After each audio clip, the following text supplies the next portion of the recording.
तो तुलसी साहब जी सुबह सुबह बैठे थे, एक स्त्री का पति गुजर गया, पतिव्रता थी, वो कहने लगी मैं तो सती होना चाहूंगी। पति को आगे आगे ले जा रहे हैं, पीछे नाचते कूदते ढोल बजाते खुशी में, और उसने पूरे हार श्रृंगार करके, और वो भी जा रही है सती होने के लिए। जो ही शहर से बाहर निकले, गंगा जी के किनारे पहुंचे, तुलसी साहब सामने से दिखाई दिए। वो बस अपनी भजन बंदगी से उठे ही थे, उनको पता ही नहीं था क्या है, कौन है, क्यों आ रहे हैं, क्यों। आदमी को हम तो आजकल क्या करते हैं, हम तो दूसरों की बातें ज्यादा देखते हैं, उसका क्या है, उसका क्या हुआ, ये नहीं पूछते कि मेरा क्या हाल। ना, उसकी बहू के ले आई, उसकी दौरानी इनके किया, उसके भाई का क्या हो गया, उनका झगड़ा था क्या हुआ, इन बातों में अपने मन को लगाते क्या मिलेगा। जैसा ख्याल वैसा हाल, जैसी बातें वैसी रातें। दिन में बात करोगे रात में याद आऊंगी। आती है कि नहीं आती? पूरा हिसाब नहीं कर लेते तब तक नींद नहीं आती। रात को भी जागा जाती है तो भी वो लेखा जोखा। अरे तुम नाम को याद रखा करो ना, हमेशा नाम याद आएगा। तो ऐसा करते करते जब वो पहुंची, देखा महापुरुष आ रहे हैं सामने से, नेक इंसान, अच्छे इंसान, संस्कार वाले जो बच्चे होते हैं, अच्छे परिवार से आए होते हैं, वो हमेशा अच्छे काम करेंगे। वो तो फिर पतिव्रता स्त्री थी। उन्होंने जब देखा, ओहो महापुरुष सामने से आ रहे हैं, कितना अच्छा मुहूर्त हो गया। मैं तो सती होने पहले ही चली थी और महापुरुषों के दर्शन हो गए, अब इनसे मैं आशीर्वाद ले लेती, और भी अच्छा होगा।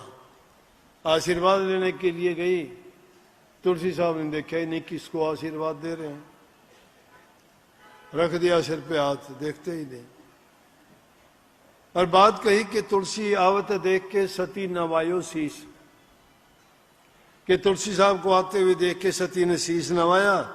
तुलसी साहब ने क्या किया, चुड़ला तेरा अमर रहो जियो कोट बरीस, कि तेरा चूड़ा और ये हार श्रृंगार पूरा बना रहे। वो तो जब बना रहेगा पति जो होगा। और बोला करोड़ बरस तक सुहागन हो तू। संत का आशीर्वाद था, ये आजकल वाली सासुओं को नहीं था। जब शादी होके आती है ना, और बहू जब आशीर्वाद लेती है, उसको पता है बहू कैसी है, पहले ही पता लग जाता है आजकल। अब वो भी नकली सिर झुकाती है बहू भी, और सासू भी मुंह फेर के कहती है कि बूढ़ सुहागन हो, ये पुत्ता आइए दूध ना फड़िए जा, तेरे भाई बती देख के हुई है बहू ने आशीर्वाद नहीं को। जो सही दिल करके आशीर्वाद दे तो आशीर्वाद तो फलीभूत होता है। लेकिन उसने भी ख्याल नहीं किया, तुलसी साहब ने आशीर्वाद दे दिया। कहने लगे कि चूड़ा तेरा अमर रह जियो कोट बरीस, के जाओ तेरा चूड़ा अमर रहेगा और करोड़ बरस से तेरा पति जिए। सिर मारा।